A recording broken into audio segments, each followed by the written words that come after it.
네, 26일 앞으로 다가온 총선 상황, 오늘은 국민의힘 윤희석 선임 대변인, 더불어민주당 한민수 대변인과 자세하게 짚어보겠습니다. 어서 오십시오. 안녕하세요. 네, 안녕하십니까.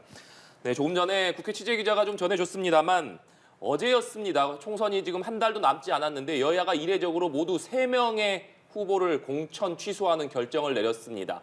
국민의힘에서는 돈봉투 수수 의혹에 휩싸인 정우택 후보, 그리고 5.18 폄훼 발언 논란에 휩싸인 도태우 후보가 공천 취소됐고, 민주당은 목발 경품 발언 그리고 거짓 사과로 논란이 된 정봉주 후보의 공천을 취소를 했습니다. 세 사람은 모두 당내 경선을 거쳐서 후보직을 따냈다는 공통점이 있는데 먼저 어떻게 공천 취소 결정이 내려진 것인지 먼저 국민의힘 얘기부터 들어보겠습니다. 저희가 어제 2분을 공천 취소하지 네. 않았습니까? 정우택 의원 관련해서는 이 논란이 있은 지가 좀 오래됐었습니다. 그리고 관련 증거라고 할 수 있는 것들이 계속 나왔었기 네. 때문에 공관위 입장에서도 계속 여기에 대해서 논의를 지속해 왔었던 상황이었고, 도태우 후보 관련해서도 공천 이후에, 그러니까 경선 승리 이후에 나왔던 과거 발언들, 5.18 관련한 발언의 부적절성에 대해서 지난 월요일에 한동훈 비대위원장이 국민 눈높이에서 다시 재고해달라 이런 요청을 하지 않았습니까? 그러다가 공관위에서 다시 한번 적격으로 했다가 이제 결국은 어제 공천 취소가 됐는데 그만큼 총선을 앞둔 상황에서 조금이라도 어떤 문제가 있는 후보를 공천 확정할 경우에 전체 선거에 영향을 줄 수 있다는 그런 우려, 이런 것들이 반영될 수밖에 없는 지금 상황이다. 총선이 얼마 안 남은 데다가 네. 여야가 항상 우리 총선은 굉장히 이 박빙의 차이로 승부가 갈리는 거 아니겠습니까? 그런 차원에서 저희가 강조한 그 국민적 눈높이에 맞는 후보를 공천하겠다는 의지의 표현이라고 저는 생각합니다. 네, 국민 눈높이에 맞는 공천 표현이다 이렇게 표현해 주셨는데 민주당은 어젯밤에 전격적으로 정봉주 후보의 공천을 취소를 했습니다. 이 배경도 좀 들어보겠습니다. 안타까운 일이긴 하죠. 왜냐하면 정봉주 전 의원 모두 기자할 때 현직 때 봐서 잘 압니다. 정봉주 전 의원이 후보까지 되기까지가 처음에 3인 경선을 했고 네. 거기에서 승리를 하고 또 결선까지 가서 1위 후보가 됐습니다. 그런 입장에서 본인의 이제 과거 발언, 이른바 이제 거친 표현과 이제 막말이라고 할 수 있는 표현들이 문제가 된 거 아니겠습니까?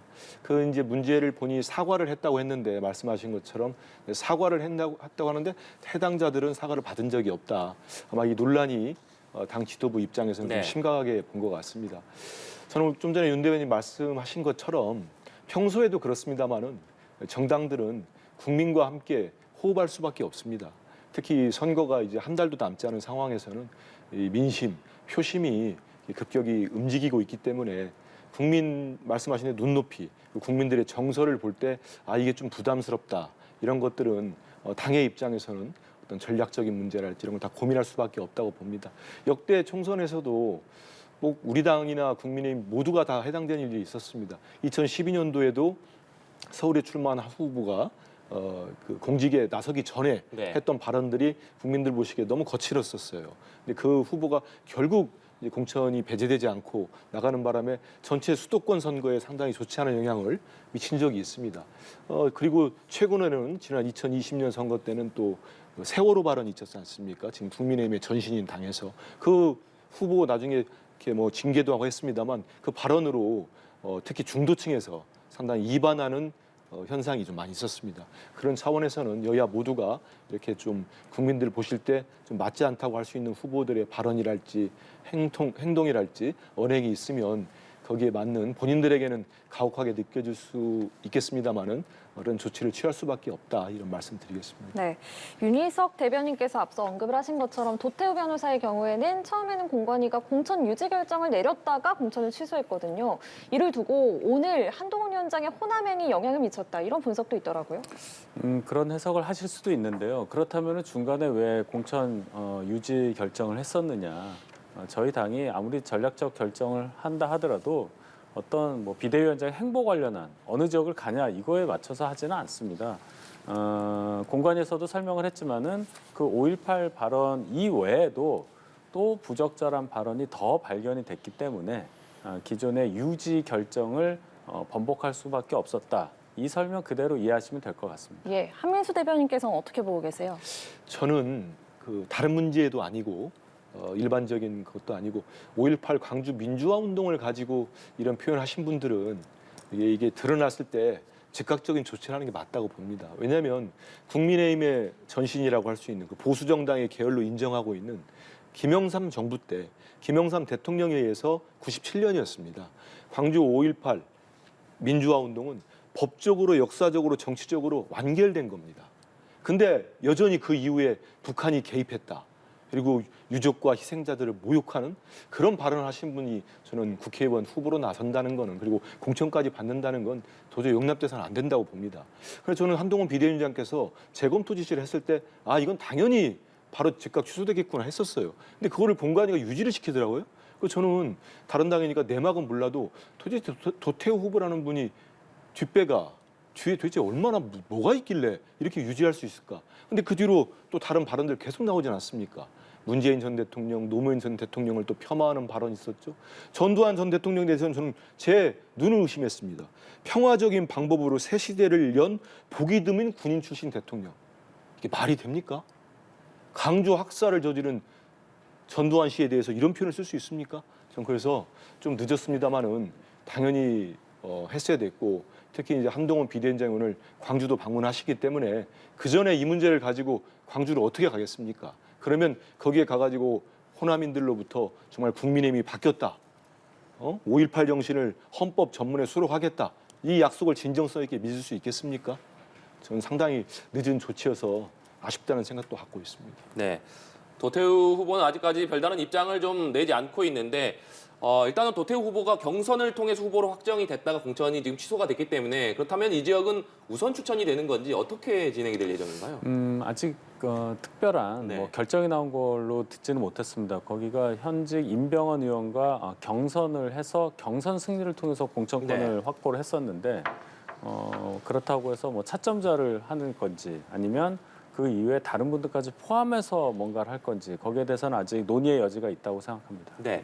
그리고 정우택 후보 같은 경우에는 지금 공천 취소에 강하게 반발을 하고 있습니다. 김대엽식 선거방해 정치 공작이다 이렇게 주장하면서 공천 취소를 좀 번복해야 된다 이렇게 요구를 하고 있는데, 특히나 정영환 공관위원장이 어제 정우택 후보를 취소를 하면서 옆 지역구에 있는 서승우 후보를 좀 우선 추천을 했는데, 이 배경을 놓고 정우택 후보와 경쟁한 윤곽근 후보가 아니라 서승우 후보를 공천한 것을 놓고서 경쟁력 때문이다 이렇게 얘기를 했습니다. 그런데 오늘 정우택 후보는 다른 지역 경선에서 패배한 후보가 승리할 수 있겠느냐 이런 취지의 발언도 했어요. 이 부분 어떻게 봐야겠습니까? 네, 정우택 후보 입장에서야 뭐라도 지금 이 상황이 불편하시겠죠. 여러 말씀을 하시는데 공관위 설명 그대로 이해할 수밖에 없겠습니다.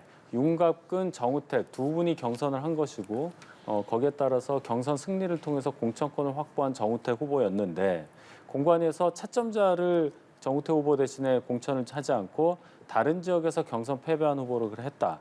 공관위에서 경쟁력 평가를 할 때 그 숫자가 어떤지 저희가 알 수 없기 때문에 공관위 설명 그대로 들어야 하는 상황이 아닐까. 따로 예를 들어서 경쟁력이 얼마나 떨어진지 이런 게 있으면 제가 좀 자세하게 설명을 드릴 수 있는데 그것이 없기 때문에 제가 더 자세한 설명은 할 수 없는 상황이고, 어쨌든 공관위에서 전략적인 그런 정무적 판단을 통해서 서승우 후보를 그 지역에 공천하는 걸로 결정을 했다. 저는 이 정도 이해하고 있습니다. 네, 사실 국민의힘이 지금까지 지역구 공천 과정에서 공천에서 배제되거나 탈락하더라도 아직까지 탈당해서 출마를 하거나 이런 분들은 안 계신데 네. 오늘 지금 정우택 의원 같은 경우에는 강하게 반발하면서 무소속 출마할 수도 있다는 뜻도 좀 밝힌 것 같습니다. 그런 가능성은 좀 있다고 보십니까? 근데 경선을 임하는 순간 해당 지역에서는 출마할 수가 없는 걸로 저는 알고 네. 있습니다. 무소속에서 다른 지역 출마하는 거는 가능한데 그런 한계가 있기 때문에 선언적 의미로 말씀하신 것인지 아니면 정말 지역구로 옮겨서라도 무소속으로 출마를 하시려는지 거기에 대해서는 제가 확인을 더 해봐야 한다는 말씀을 드리고 네.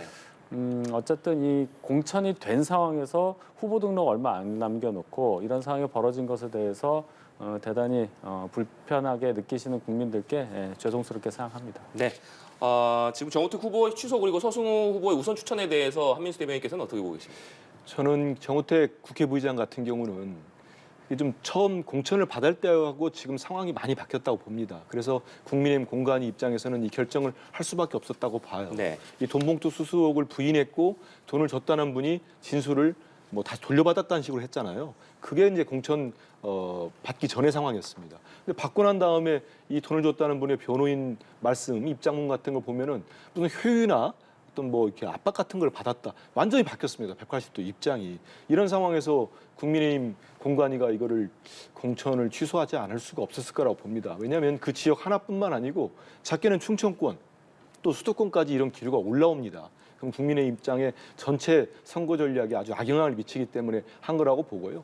그리고 이제 뭐 옆에 지역에서 경선에서 졌던 분을 하는 거는 국민의힘 공관위 전략적 차원에서 판단을 했을 겁니다. 그렇기 때문에 지금은 정우택 국회부의장께서 좀 반발을 하시고 재고해달라고 또 이렇게 하지만 말씀하신 대로 공직선거법상 경선을 한 후보는 그 지역에 출마를 못해요. 그럼 이런 상황에서 이런 논란이 있는 분이 정우택 국회부의장이 물론 다선을 하셨습니다만은 다른 지역에 갔을 때 경쟁력이 있을 것인가 하는 걸 보면은 지금은 이제 본인이 뭐 개인적으로 억울함이 있어서 지금 이렇게 반발을 하고 하지만 결국은 뭐 수긍을 하거나 아니면은 출마를 못 하더라도 뭐 탈당을 한다든지 뭐 그런 식의 행보를 보이지 않을까 하는 생각이 듭니다. 예, 정봉주 전 의원 얘기도 해보면요. 정 전 의원 공천이 철회돼서 비계된 서울 강북을에 그러면 박용진 의원도 좀 검토가 될 수 있는 건가 이게 주목이 됐었는데 지금 당에서는 전략 공천을 할 건데 이게 경선이 끝나고 생긴 문제이기 때문에 박용진 의원은 대상이 아니다. 이런 입장이고 박용진 의원은 지금 재심이 진행 중이니까 경선 절차 중이다라는 입장인데요. 한민수 대변인께서는 어떻게 생각하십니까? 다르게 나눠서 보시면 좋을 것 같습니다. 박용진 의원이 얘기하는 재심은 그 경선 과정에서 본인이 생각할 때 무슨 문제가 있다. 이거를 아마 제기하고 있는 것 같아요. 재심위에서 뭐 판정을 하겠죠.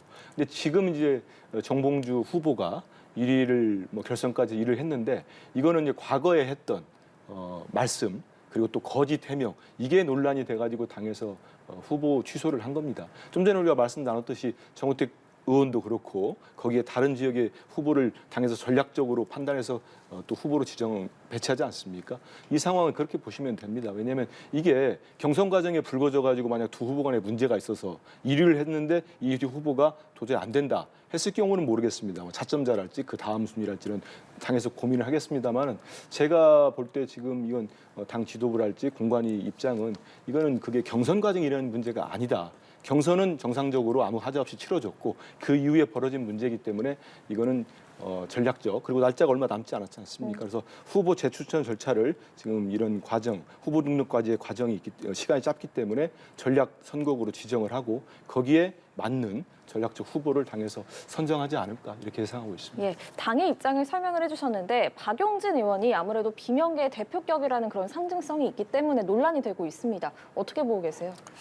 그런 뭐 이런 말씀 좀 그렇지만은 그런 목적 의식을 갖고 민주당에서 공천 방향을 특히 강북 그 지역에서는 하지 않았나 싶어요. 강북 을 지역에. 그래서 경선을 붙인다 하더라도 박용진 의원이 본인 득표에서 30%를 차감한 상태로 경쟁을 해야 되는 상황이 있지 않았습니까? 처음에 또 3인 경선을 붙였어요. 거기서 어떻게 될지 모르는 상황. 어쨌든 정봉주 의원하고 결선을 가서 실제 점수는 이겼는데 30% 차감되니까 결국은 공천권을 못 얻는 거 아니었겠습니까? 그런데 정봉주 의원이 그렇게 됐다.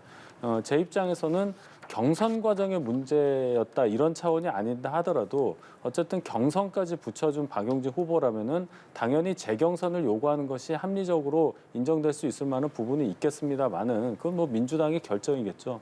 저희 당도 어느 지역에선 공천 취소된 분이 경선 1등이었는데 경선 2등한 분을 공천 준 사례도 있거든요. 그것은 뭐 각 당의 공관위의 전략적 판단에 따른 것이 될 테니까 그것은 이해합니다만 적어도 박용진 의원이라는 상징성을 감안해 볼 때는 지금 말씀하신 질문의 취지에 따라서 국민들도 정치적인 고려가 있겠구나 하는 판단을 하실 수밖에 없다. 저는 그렇게 봅니다. 네, 이렇게 여야에서 이른바 막말 논란으로 3명의 후보가 공천에서 탈락한 가운데 여야 모두 설화 리스크는 계속 이어진다 이런 얘기도 나오고 있습니다. 여야 상황 한번 짚어보면 국민의힘에서는 장해찬, 조수현 후보의 과거 SNS 막말 폭풍이 계속되고 있습니다.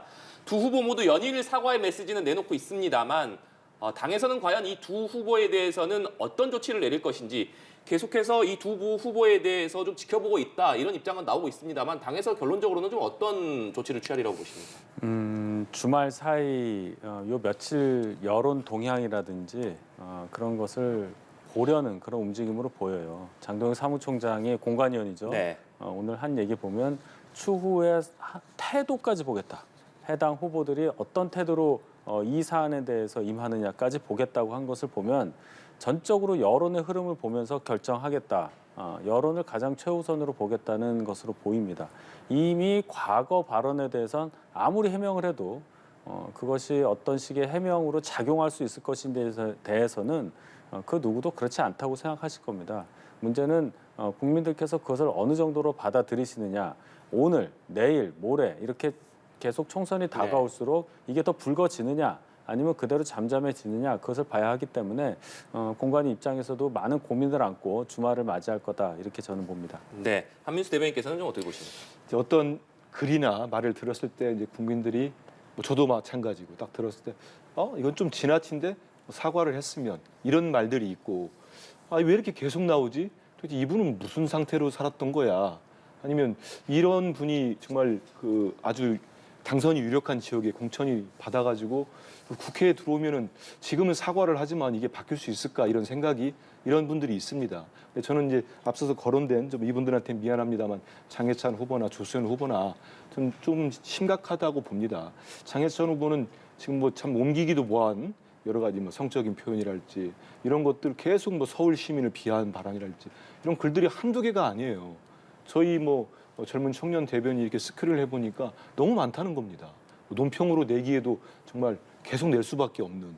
그래서 이거는 아마 국민의힘에서 말씀 우리 윤 대변인 하신 것처럼 이 며칠 사이에 여론을 좀 볼 것 같습니다. 이게 지금 총선 지금 국민의힘 지지율도 좀 빠지고 있는 것 같지 않습니까? 여러 가지 상황이 안 좋다고 하면은 추가로 또 조치가 나올 것 같고요. 조수현 후보 같은 경우도 좀 깜짝 놀랐습니다. 일제시대가 더 살기 좋았을 것이다 이런 표현 썼죠. 이런 거는 좋았을지도 모른다. 글쎄요. 어떤 맥락, 전체 맥락을 글을 보더라도 선뜻 우리 국민들을 보실 때 받아들이기는 어렵지 않겠나 이런 생각이 들어서 국민의힘이 결국에 추가로 몇 분까지는 모르겠습니다만 또 뭐 불법 후원 혐의를 받는 후보도 있지 않습니까? 그래서 이런 거에 대한 종합적 판단을 국민의힘 지도부가 하지 않을까 싶습니다. 예, 민주당 양문석 후보는 과거에 노무현 전 대통령은 실패한 불량품이다 이런 칼럼을 써가지고 또 논란이 되고 있습니다. 이 논란은 어떻게 보고 계십니까? 그러니까 제가 좀 전에 국민의힘 후보들 얘기를 했는데 갑자기 또 우리 민주당 후보 얘기가 나와서 근데 이 내용을 제가 기사로만 지금 좀 봤는데 맥락을 좀 봐야 될 것 같아요. 본인이 2008년인가요? 아마 그때 글을 쓸 때 어떤 칼럼을 어떤 그 과정이 있었겠죠. 2008년이면 우리가 한미 FTA를 노무현 대통령 말기 때 체결하고 그 직후 같은데 이분이 시민운동도 하고 재야운동을 했으니까 그런 시각에서는 글을 쓰지 않았을까 제가 추정을 해봅니다. 추정을 해보는데 지금 말씀하신 것처럼 상당히 좀 거친 표현이죠. 이런 표현들을 쓴 건데 일단 양문석 후보도 이게 언론에 보도가 됐고 논란이 됐으면 본인 입장을 표명을 하고 이게 어떤 의도로 쓴 글이고 거기에 대한 해명들 그리고 또 뭐 사과할 부분이 있으면 사과를 하지 않겠습니까? 거기에 대해서 그 작게는 그 지역 유권자들 그리고 크게는 우리 당원들이나 지지자, 우리 국민들 이렇게 어떻게 받아들이는지 이걸 좀 보면 좋겠습니다. 네, 양문석 후보가 쓴 칼럼 논란은 어떻게 보세요? 뭐 똑같은 얘기입니다. 어떤 후보가 됐든지 양당 모두 기록으로 남을 수 있는 것들을 남겨놓은 상황에서 시점이 얼마가 지났던 간에 그 당시에 뱉은 국민들이 납득하지 못할 수준의 언행에 대해서는 발언에 대해서는 지탄을 받을 수밖에 없고 그럼 거기에 대해서 당에서는 어떻게 판단하느냐 그것은 전적으로 해당하는 그 당의 전략적인 판단에 따른 것이겠죠. 양문석 후보 관련해서는 뭐 수박 이런 말 하면서 친문의 굉장히 대표적 인물을 할 수 있는 전해철 의원을 딱 찍어서 거길 가서 경선을 이기고 이제 공천을 받았는데 노무현 전 대통령이라는 민주당의 상징적인 존재에 대해서 저런 반응을 했다. 그것이 과연 민주당 전체 선거구도 민주당 지지층에게 어떻게 영향을 미치느냐는 아마 다 아실 겁니다. 민주당 그 이재명 대표를 비롯해서 이재명 대표도 뭐 그 질문에 대해서 거기에 대해서 동문서답식으로 넘어가려고 하셨던 걸 보면 굉장히 곤혹스러운 입장을 가지고 있는 걸로 보고 정봉주 후보 건에서처럼 처음에는 그렇게 가다가 어느 정도 전략적 판단을 할 수 있는 여지는 충분히 있다고 저는 봅니다. 네. 그리고 민주당 이재명 대표의 어제 유세 현장에서의 발언도 좀 논란이 되는 모습입니다. 국민의힘과 윤석열 정부가 정치 잘했다, 나라 살림 잘했다, 살만하다, 견딜만하다 싶으면 가서 열심히 2번을 찍던지 아니면 집에서 쉬십시오 이런 발언을 했는데 아무래도 앞서 인천에서 이른바 이찍 발언을 한 것이 논란이 됐고 이재명 대표가 이것은 사과를 했습니다만 이 발언도 다시 논란이 되고 있기 때문에 여기에 대해서 민주당 입장부터 좀 들어보겠습니다. 뭐 당의 입장이라기보다도 네. 제가 이제 저는 뭐 현장에는 못 갔으니까 접하고 들었던 거는 글쎄요. 전체 맥락을 봐야 되지 않겠습니까? 대표가 그날 현장에서 그렇고 요즘 유세 그 지지 후보들 격려 방문했을 때 말씀하신 내용은 명확합니다.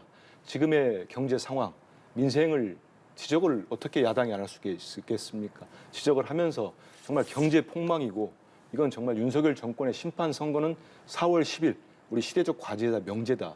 저는 전적으로 동의합니다. 그 말씀을 하면서 그러면 어떻게 되겠습니까?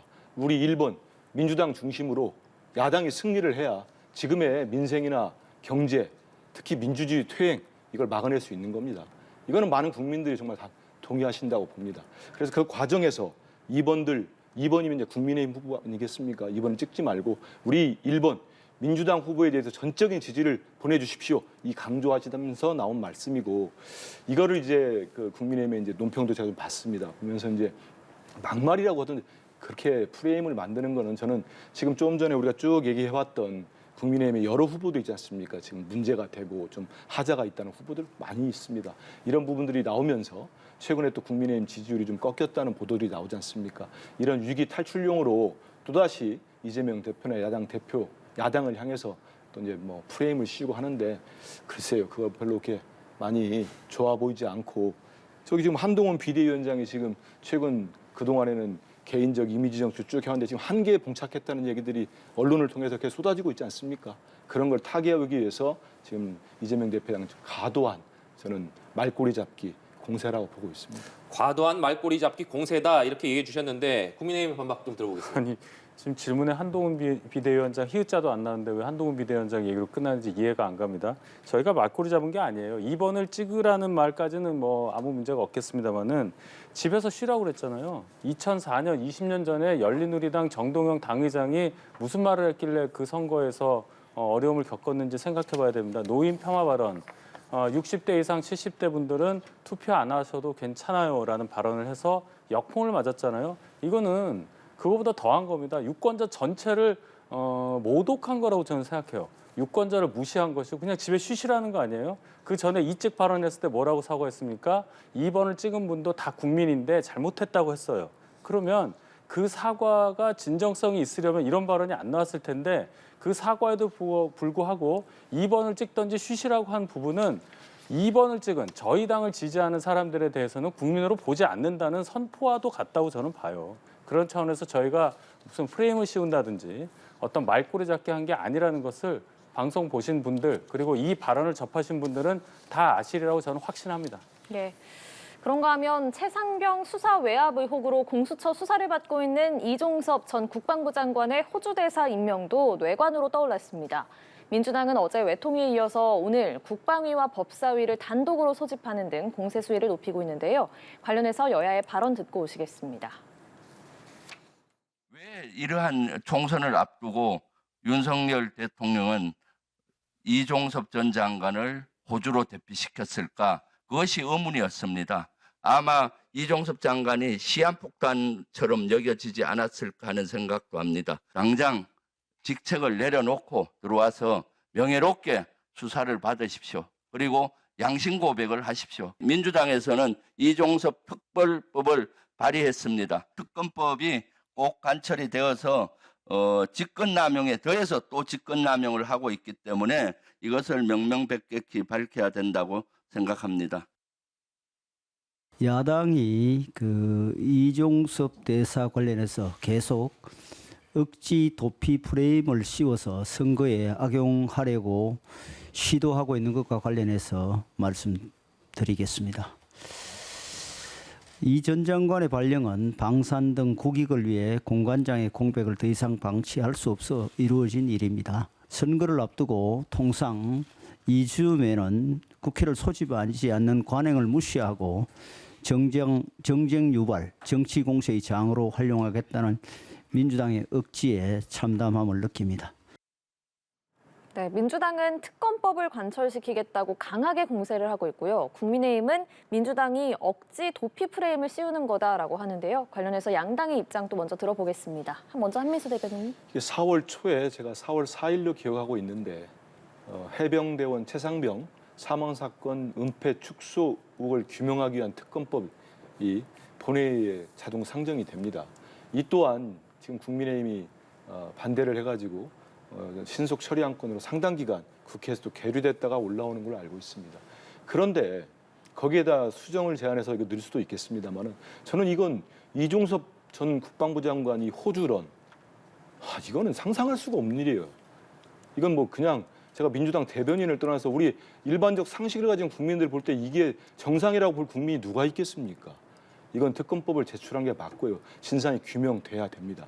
전 여기서 도무지 저는 국민의힘도 좀 이해가 안 되는 게 지금 선거 이렇게 앞두고 이게 지금 어떤 약용을 할 건지 정말 모르지는 않을 겁니다. 선거를 치르신 분들이기 때문에.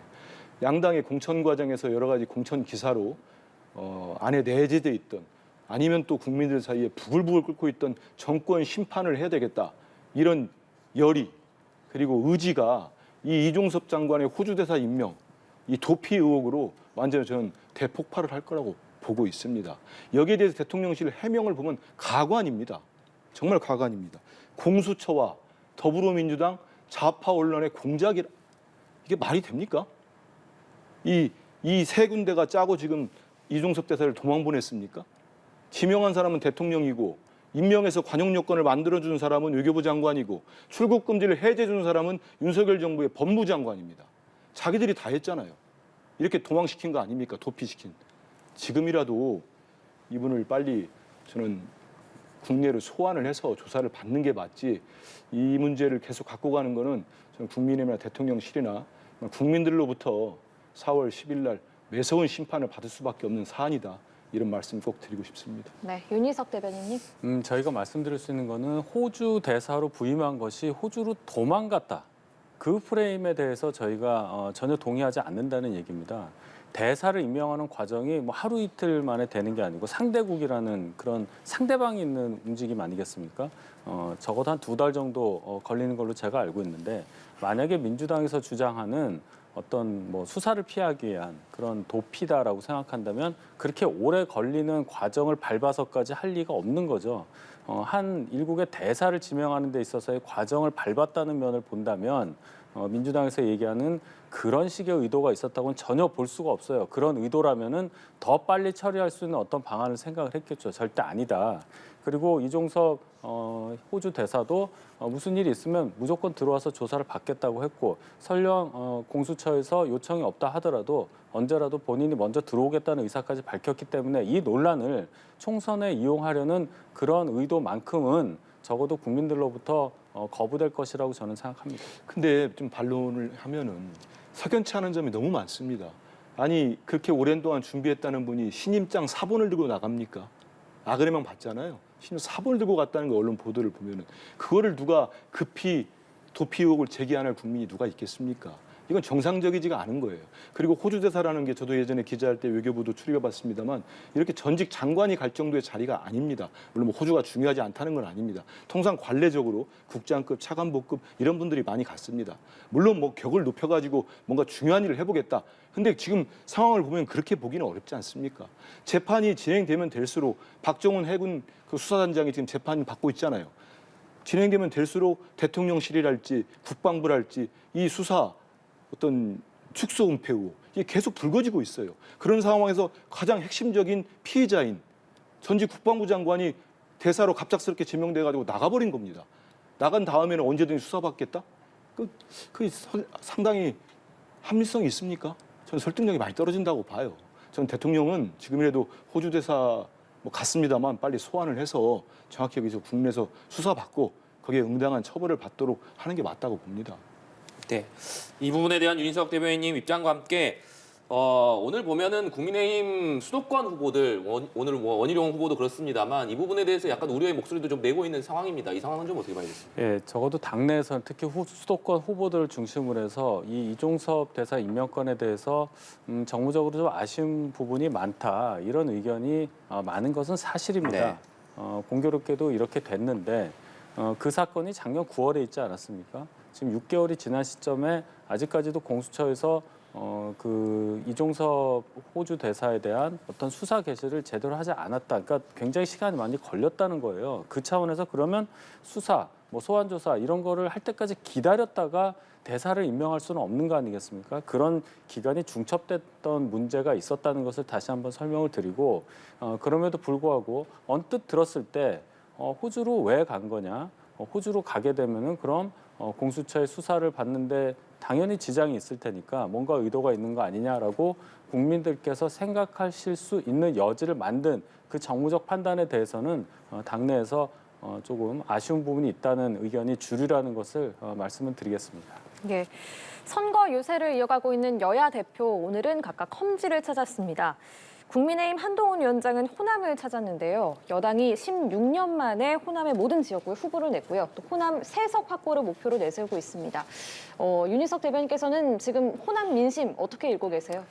호남 민심이라는 것이 저에게 많이 우호적이지는 않잖아요. 그러나 저희가 지난 21대 총선 이후로 4년 이상 소위 서진 정책이라고 해서 많이 호남의 분들을 설득하려는 또 마음에 다가서려는 노력을 했다고 저희 스스로 자부를 합니다. 그래서 지난 대선에서도 생각보다 많은 득표를 했었고 그 여세를 몰아서 계속 한동훈 비대위원장도 광주에서 광주에 계신 호남민들에 대해서 말씀을 많이 드렸고 오늘도 또 방문을 한 거 아니겠어요?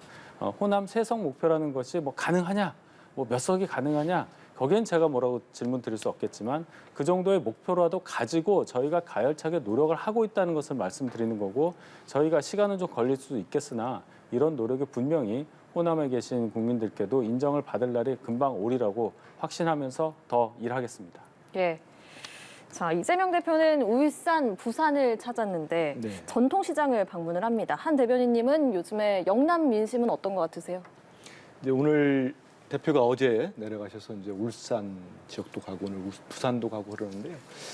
그 저희 그 전략 쪽이나 이런 쪽의 얘기를 들어보면은 저희들이 공천 과정에서 초기에 여러 가지 뭐 과도한 이제 뭐 잡음이랄지 이런 것들이 부각됐을 때 일본을 통해서 상당히 좀 흔들리는 민심이 있지 않겠느냐 이런 게 있었는데 지금 상황은 상당히 뭐 우리 지지층이 결집한 것 외에도 좀 전에 우리가 대화 나눴던 국민의힘의 공천 과정에서 나오는 정말 부적절한 사례들 또 이종섭 전 국방부 장관의 호주 대사 지명 사건 이런 것들을 겪으면서 지금 국민들 사이에 윤석열 정권 심판 여론이 상당히 뜨겁게 저는 치솟고 있다고 봅니다.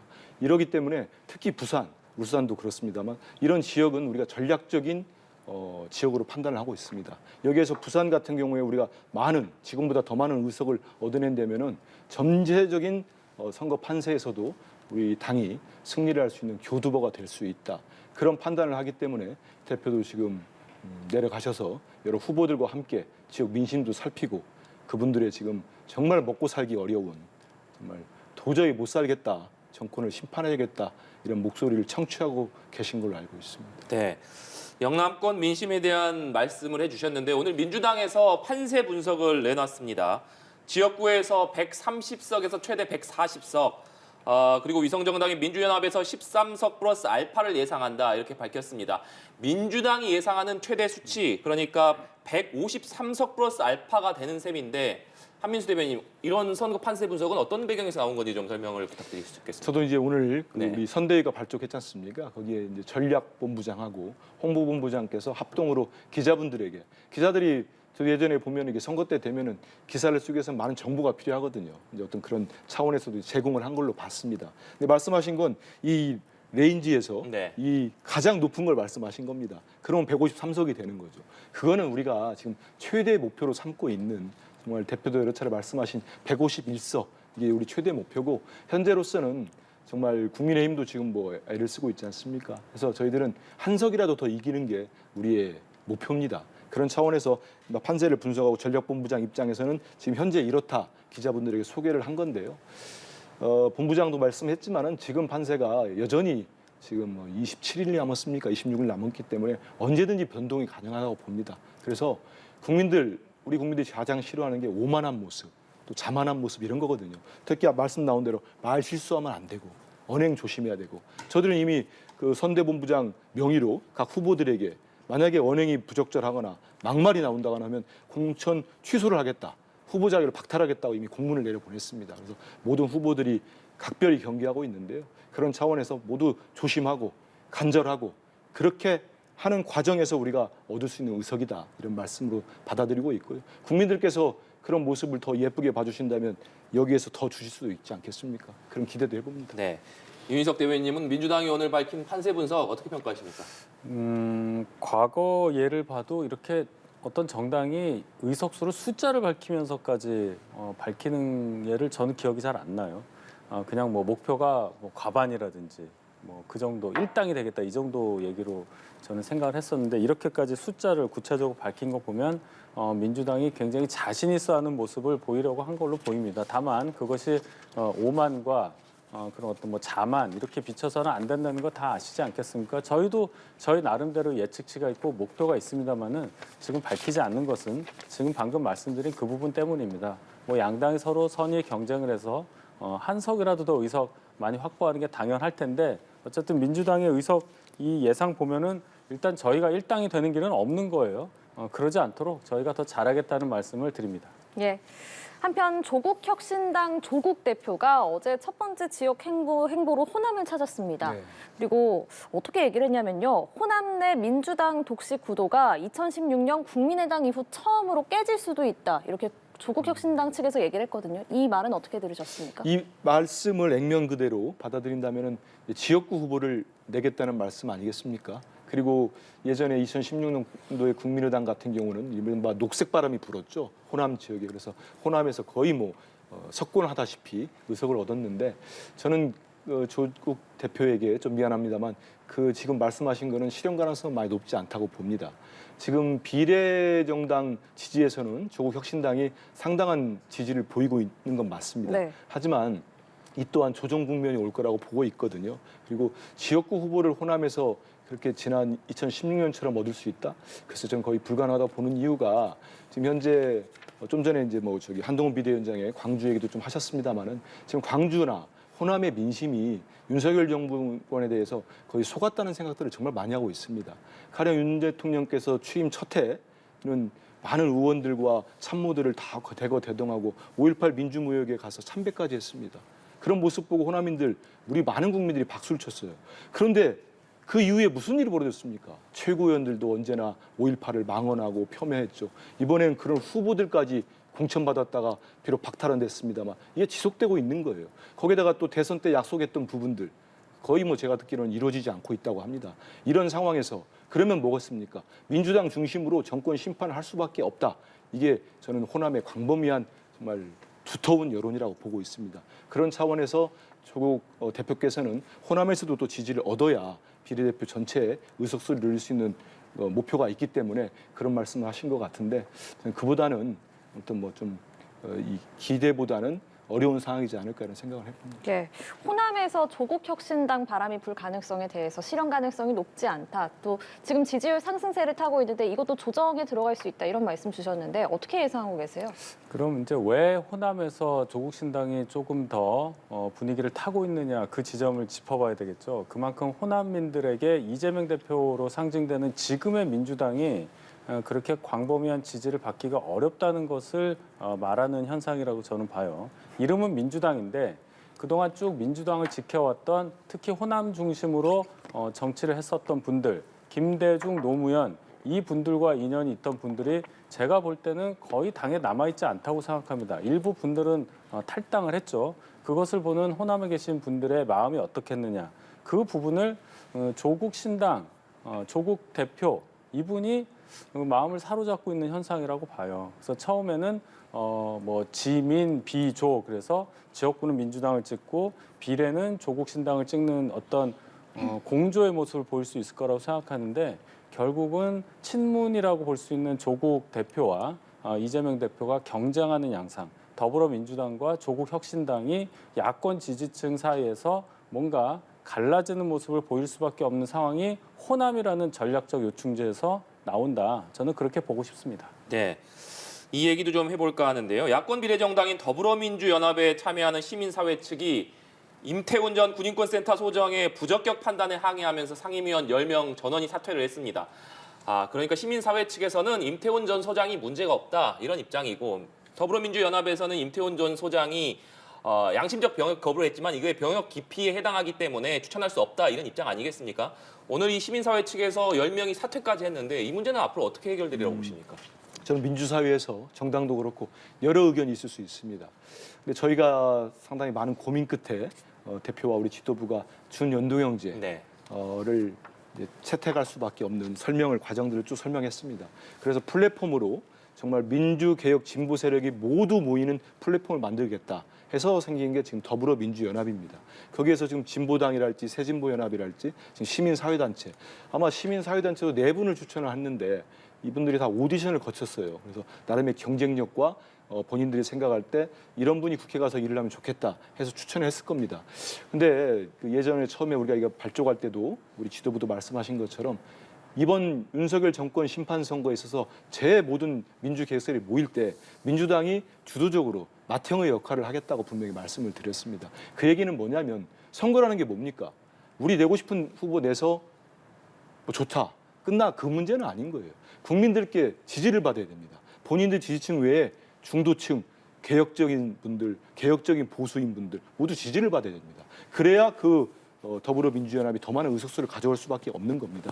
그래서 이제 4분을 추천한 분 중에 1, 2번을 받았던 여성 후보들 네. 이분들이 과거에 이제 뭐 여러 가지 반미 시위랄지 그래도 민주당에서 더불어민주연합에 우리 쪽에서 후보 교체를 요구했고 흔쾌히 정말 용기 있게 2분이 또 사퇴를 하지 않았습니까? 그리고 다시 또 이제 교체가 됐고 저는 임태훈 소장 문제도 본인이랄지 아니면 추천하신 분들의 어떤 그런 생각은 있을 거라고 봅니다. 하지만 또 우리 민주당이 보는 더불어민주연합의 전체 성공을 바라는 다수의 국민들이 보는 또 시각이 있는 거거든요. 지금은 좀 약간의 알력처럼 비춰지는 갈등처럼 비춰지는 모습이 있습니다만은 충분히 저는 이게 논의가 되고 또 원만하게 타결점을 찾을 거라고 보고 있습니다. 네. 윤희석 대변인께서는 이 더불어민주연합의 갈등 어떻게 보고 계십니까? 일단 민주당이 말씀하신 것처럼 모든 야권 인사들을 아우르는 맏형 역할을 하겠다고 했는데 그게 실패한 거죠. 애초에 이 더불어민주연합이라는 준유성 정당을 만든다는 시도 자체가 정치적으로 뭔가를 얻으려고 한 건 충분히 이해는 하는데 그게 안 되는 걸 했다고 저는 생각을 해요. 그러니까 벌써 이렇게 되고 반발이 심하고 재의결까지 했는데 안 되고 그러니까 다 사퇴를 한다 뭐 이런 것까지 가지 않았습니까?